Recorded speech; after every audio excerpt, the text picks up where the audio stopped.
rifler, kind of following in those footsteps of Katowice from earlier on in his career. He made that same switch as well. Originally a rifler that was, being placed in the top 20 players of the year, top 10, top 5 players even that he's accomplished with the rifle, went over to the AWPer, and I think a lot of people right now you could make the would make the argument that Katowice is the best AWPer. And certainly the way he plays with the AWP is very unique and carries a lot of impact with it. And no favors being given to Cloud9 in this matchup. It is going to be Train. They are going to be starting on the T side as well, which, as we know, much like Nuke, can also be one of those T sides that you just get bogged down and have a really, really bad time with.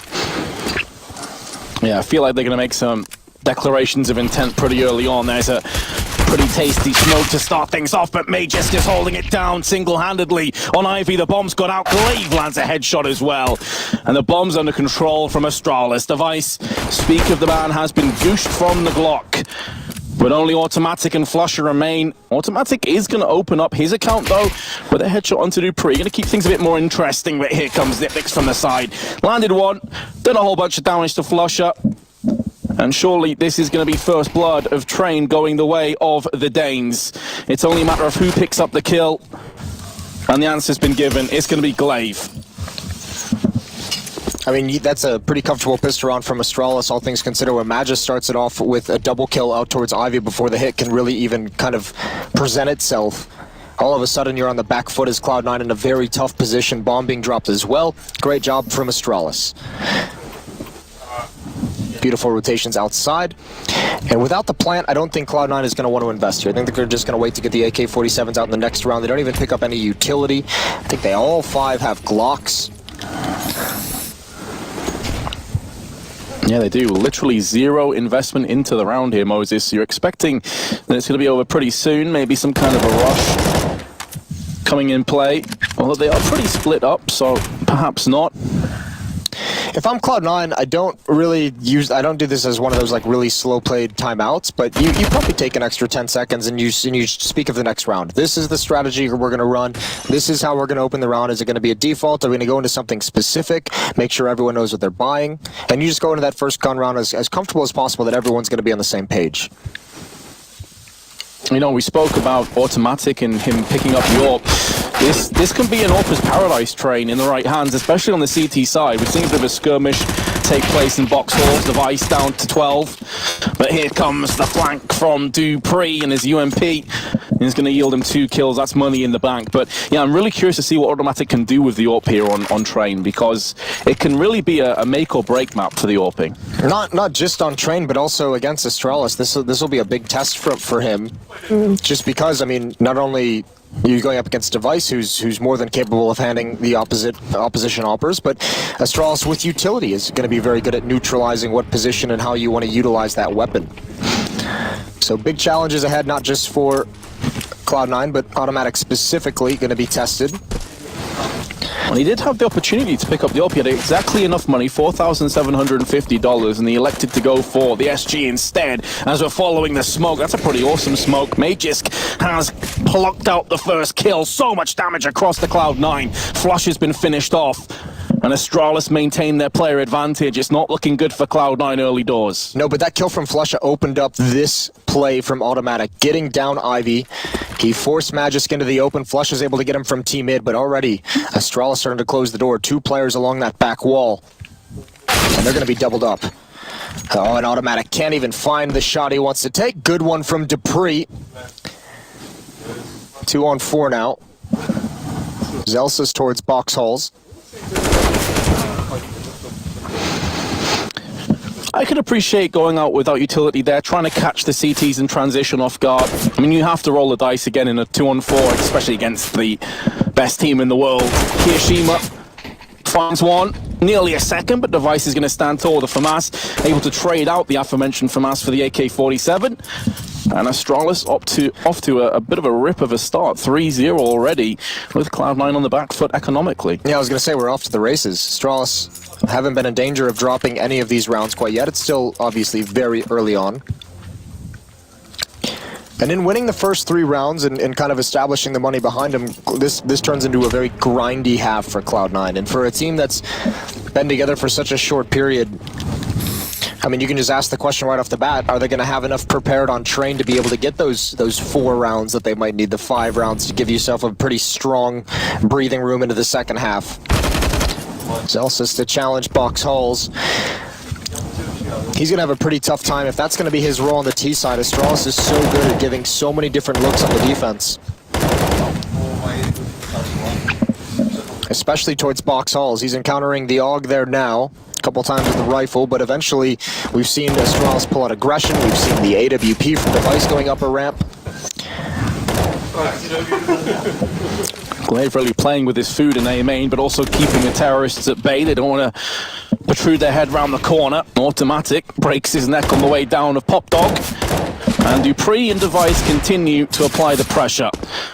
And doesn't show like there's any signs of it being alleviated anytime soon. Flusher at least has control of the bomb, but everything else is stacked against him. And there we have it. A brisk 4-0 lead for Astralis. Cloud9 will have a buy, and Automatic with $6,000 should have an AWP. Yeah, you imagine he'd bring it out in this round, and he will indeed. First thing he buys up. Full armor as well, going to be hurt on the nades, but that's not the big deal. His teammates have plenty of that to cover his deficiencies in that department. This is where, if you're a Cloud9 fan, you got to hope you see something promising in this round, because this is where you have pretty much everything you could want. 4 players, full utility, and AK-47s, automatic with the AWP. What have we got? Looking for that upper ramp peak from Astralis. It's not going to come out quite yet. They haven't been tested. Zipnik's feeling very comfortable playing here alone in this round. One of the best inner bomb site defenders we have in the game. Device yet to get the AWP in his hands as well, but I think that's just a matter of him maybe getting killed so he can upgrade and change his weapon. Great utility damage. Zelsys down below half. Keo 29 taken away from him. Exactly. When you have everybody on sort of primary weapons, you don't want to toss away an AUG or an M4.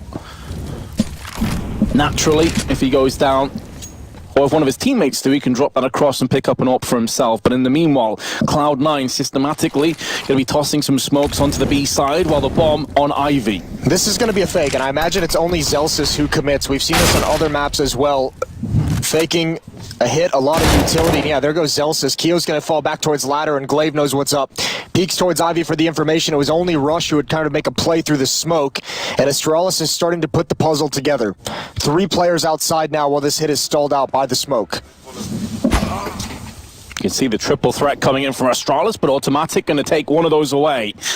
30 seconds now for Cloud9 to make some moves onto the site, and Device plus Magus batting it down, repel the onslaught, and Cloud9 are just getting no success whatsoever on their T half. They did not expect, well, Automatic definitely did not expect Device to be doubled up in the back hall. That's the second time we've seen Astralis make that kind of a rotation when they start to feel some pressure outside, when that defense gets a little bit weakened. Put 2 players back there and make sure you hold on towards the Ivy portion of the outer bomb train yard.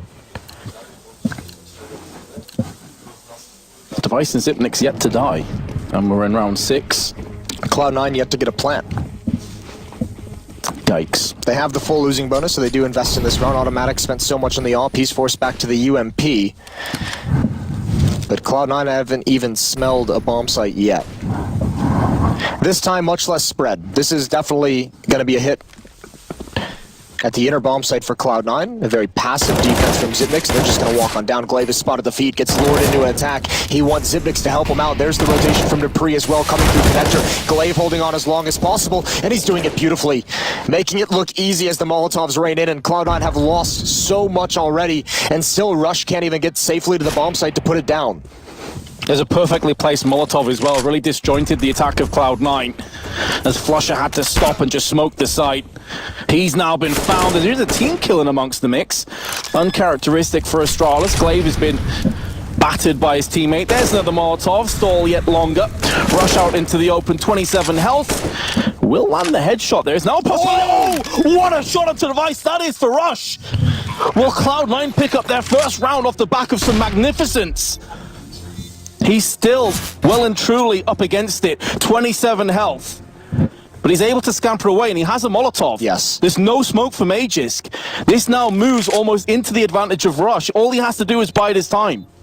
May just needs to tap this bomb quickly to force that Molotov out. He does have a kit. He now has to smoke as well. He picked it up on the body. That's going to hurt for Rush. He goes for the early peek now. He knows the smoke is down. He's going to be forced into an awkward engagement, but he still hasn't heard the bomb being tapped. Magisk is going to be on it now, and he's going to stick it. He's holding it. Rush can't find him in the smoke. He can't find him at all, and Magisk pulls it out of the hat. And Rush did such a phenomenal job to get to that position. Just cannot convert. Magisk just happens to walk over a smoke, and that's what he needed to win it. That is the definition of a nice try from Rush. You really feel bad for him at the end there. He only had 5 bullets in that engagement right at the end to get those 2 kills. That one little one tap was his last remaining shot. That would have been so sick.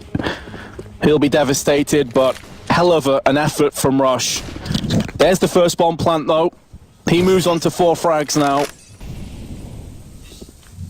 Dupree going to be looking to take the first engagement. They may even try and push the envelope here with Zipnik's making a move up ramp. Here's that new look. I mentioned Zelsis was going to see a bunch of them. They handle it well with the help of Kiyoshima, but Dupree up top is just too much. Triple stack on box halls. Not expecting that from Cloud9's perspective. And now they're going to quickly wrap around. They've seen no one else up there. So they're assuming it's Ivy or Main. And these remaining straggling terrorists are very much isolated. The bomb carrier of Flusher's way off in A-Main's side while his 2 teammates and Ivy are going to try and make a play. Crack open this side of the map. Glaive's not ever going to repeat that. Here's the AWP as well. There's a crossfire with Magisk on top of the train. Glaive waiting to come through the smoke at the point of contact, and there it is. Now he's going to slide out, and automatic falls. Astralis, they got battered in the last round, losing 4 players. This time doing much, much better. Flasha alone at E-Box, and he's dropped by the AWP. 7-0 for Astralis on this train defense. So smart as well for Astralis as well. I mean, the tough part for Cloud9 is that this is kind of their default. 2 towards Ivy, 2 towards those box halls to gain control, and 1 in T mid. And when you're kind of spread out in that fashion, you can't really punish the fact that they spotted 3 inner. You don't have anyone ready to really pounce outside. Ivy is still a long way, requires a lot of well-placed utility. 1 player in T mid can't be the aggressor. And even on the rotation back, Astralis knows that Ivy is the most susceptible, and they place 2 players there in a crossfire. Oh, Glaive caught out in no man's land. Automatic will push him off his mortal coil. They can't retrieve the weapon just yet, although there are some smokes being deployed. Device finds Automatic. That weapon's still very alluring for the terrorists. They want to get their hands on it. It's just pistols by and large. Kiyoshima now going to start to make a move outside Pop Dog. Has a bit of help behind him too. They're trying to stack together 3 players strong. Zelsis is just drawing the fray. Leaving Flusher and A-Main again. Flashback proceeds to push. Now they have their hands on one of the M4s. This could get interesting, but Device is locking it down. Device once again. With Magisk, the double op Sing, and Astralis move to a comfortable 8-0 lead. At least Cloud9 have spotted the double op setup, though. At least they now know it's on the field. They can call a strategy, anything to neutralize that.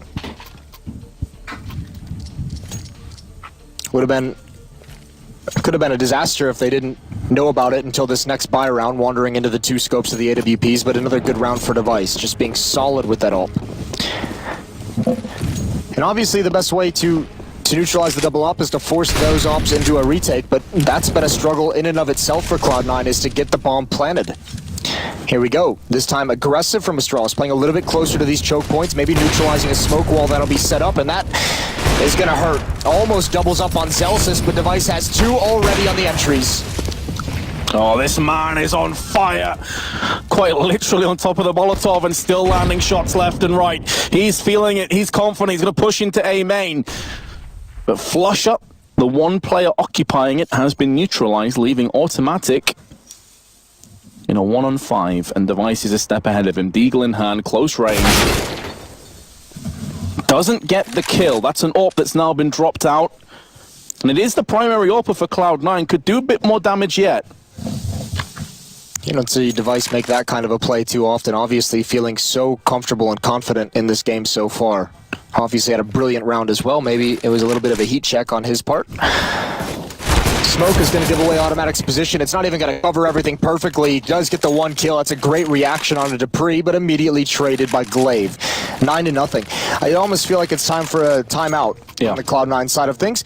The tough part is, because of the way that they had to sign up their roster, signing Zelsis as a coach, they don't have Rambo behind them, who is going to be the coach moving forward, and they don't have Valens behind them, who is the previous coach who helped them win that major. They don't have any of those voices who can kind of give fresh ideas over towards Flusha. This has all got to be done pretty much on the fly with just these 5 players figuring it out as they go.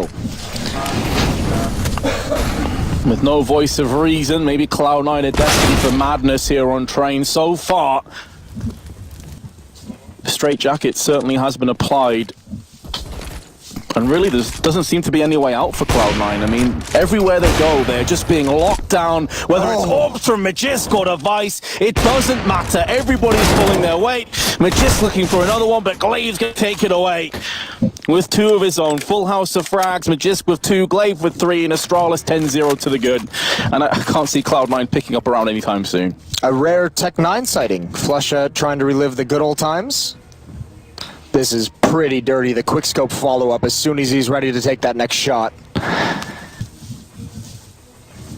Yeah, I'm not even sure, even with our extra perspective of how Astralis is rotating around the map and their responses to Cloud9's different moves, even I'm not even sure what the winning solution is at the moment for Cloud9. Is it possible for us to see the ADR? Because I feel like Cloud9's ADR is going to be pretty depressing when we get a chance. But it looks like it's going to be a fast play down B. And once again, who else but Device? This would be a great find. Flusha can't land the kill. There's a good trade. Zelsis, as Dupree swings out for another fight. They've done decent damage onto Dupree and Glaive, but it's a 4-on-3 in the favor of Astralis. Oh, and there's the elbow showing, just the side of the chest even. Rush goes down, not even aware that he's overexposed. Zelsis falls now, and Keo, that's a small consolation prize. The bomb is all the way back towards the garbage bins at T-spawn. I was going to say a drop in the bucket, but it feels more like a drop in the ocean at this stage for Cloud9. Yes, you're getting a couple kills here and there, but the money situation is just peachy for the Danes. If Kiyoshima could take another couple players with him. Then again, we're nearing the business end of this half, and Magisk, with his AWP, is just on such good form. Look at the difference in AD. Oh man, that's so demoralizing. Yeah, it doesn't look good. Doesn't look good at all. 3 players for Astralis over 100. Top ADR is Rush on 53. And it's not like Zipnix has had a bad game. I mean, he just simply hasn't seen much confrontation. Everyone's been taken away from him. That's the thing. He is the inner bomb site anchor, right? And he's never really had to rotate. And if he has, all the kills are pretty much gone. And, you know, they haven't really made it too much into that inner bomb site. Outside Rush we go. Cloud9 trying to go to the basics, see if they can just get out and win some fights. They do get one, immediately followed, but the AWPs at this range are just so brutal. Magisk is doing a great job with that secondary AWP position. Glaive is going to take some damage through the smoke. Magisk has a new angle, and he catches that one. It's a narrow one onto Kiyoshima. Low HP. It's possible for Automatic. But Zipnix and Device there with the angle. The other AWP as well now in play. Device hasn't found any action this round, and that probably makes him a bit bored.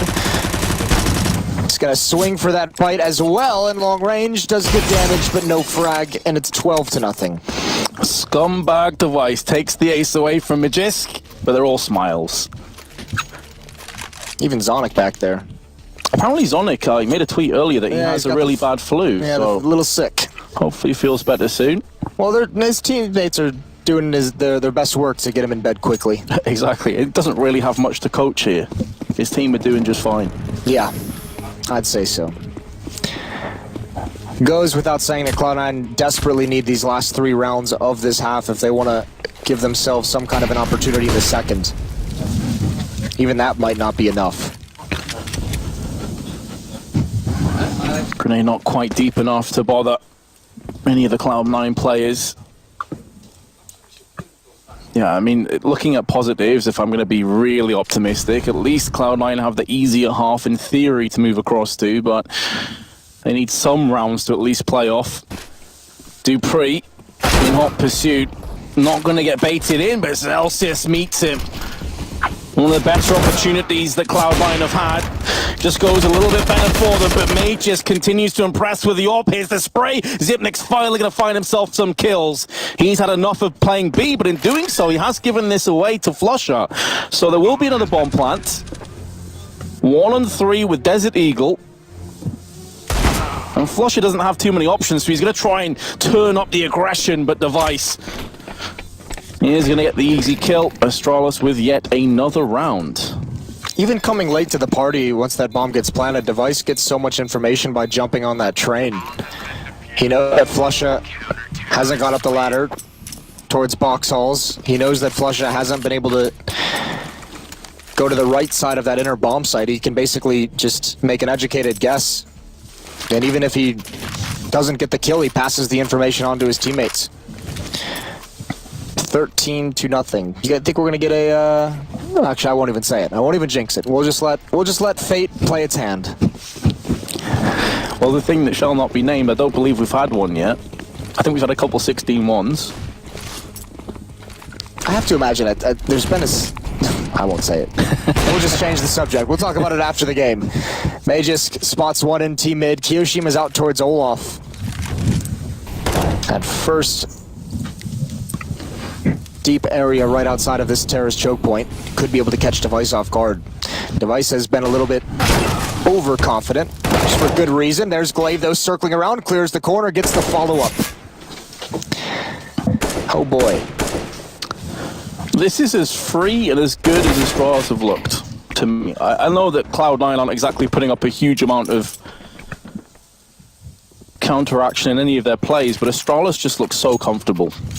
Just moving around, taking the fights to Cloud9 wherever they please, landing all the duels, landing all the AWP shots. This is a tough map to play Astralis on, just because of how well they obviously communicate and are coordinated, and they just have layer upon layer of contingency and protocols and how they rotate and everything like that. Cloud9 still being a new team, we talked about that being a disadvantage, some of those communications, obviously the playbook. Just in general as well, Flush's style of calling opens up rounds for Cloud9 in a more passive fashion, which is giving Astralis plenty of room to be as aggressive as they would like. Now they've started picking up the aggression on the Cloud9 offensive half just because they're desperate for a round. You might as well trellis something and see if it works, but boy, are they getting stopped everywhere they go, no matter what. Yeah, that's it. It's not as if Cloud9 have been thick-headed and not tried to change things up. It's just wherever they've gone, they've been dealt with. There's going to be another bomb plant, of course, final round of the half. Astralis won't care about that. Zipnik's also. The Molotov just spreads to automatic on the last tick and claims his life rush. Gonna try and hold on. Tell you what, this Astralis with AUGs in their hands looks pretty nasty as well. A very fundamental team, and then you give them a gun where they can just hold an angle and sit back and wait for someone to swing into it. Well, what can you say about this half? Not really a whole lot. We'll see if Cloud9 can avoid getting blanked when we return from the break.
Welcome back. You haven't missed much yet. 15-0 half for Astralis on the CT side of Train. Magisk leading the way, 20-4. A lot of it done with a second op. Device, the other op that was in use, 18-3. Cloud9 having trouble dealing with snipers, it would appear. Yeah, blinking, you'd have missed that first half. It was over in a flash. This match could also follow suit, because if Astralis win the pistol, it's over. We will have a 16-0 on our hands. Astralis, plenty of grenades at their disposal. Couple smokes, Molotov, even decoys to have some fake flashes in play. Here we go, Vince. It all rides on this. Astralis looking for a complete victory. Utility in hand. Quiet descends upon the train yard. Celsius, sweating bullets, has no idea what's coming. A literal and metaphorical train about to hit him. Still no clue. Indication of the hit comes. Molotov, flames at his feet. As Astralis slowly snakes its way to the edge of the ivy. Zelsa's at the off angle. Gets his contact with Magisk, cannot handle it. And all of a sudden, Astralis pounces onto this bomb site. But Cloud9 doing their best to restore their pride in this map. Yeah, that's really also on the line now is pride. Try and save the embarrassment of a 16-0, and it's not looking good. Flusher and Kiyashima gonna try and save it. Glaive's gonna land the headshot. There's only 9 seconds left. Flusher's gonna have to push and deny this bomb plant, and he's not gonna be able to do it. Oh, what a crazy flashbang from Zibnix. Does hit Flusher and stalls him a little bit, allows both the terrorists to pull back onto the trains. They're gonna have verticality going their way. Flusher gonna try and smoke himself onto the bomb. The bomb's not actually planted for them. They're gonna have to get a move on. Flusher had the right idea, but Zibnix is gonna land the headshot. And we've hit it. We've hit the Fable. We've hit the Unicorn. Astralis have 16-0'd Cloud9 on Train. Let that sink in.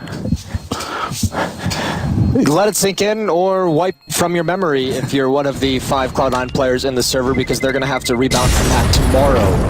They're going to drop down to 1-1 on the day. It was certainly always a tall task to think that they'd be able to overcome Astralis, but this is not the kind of fight they had in mind.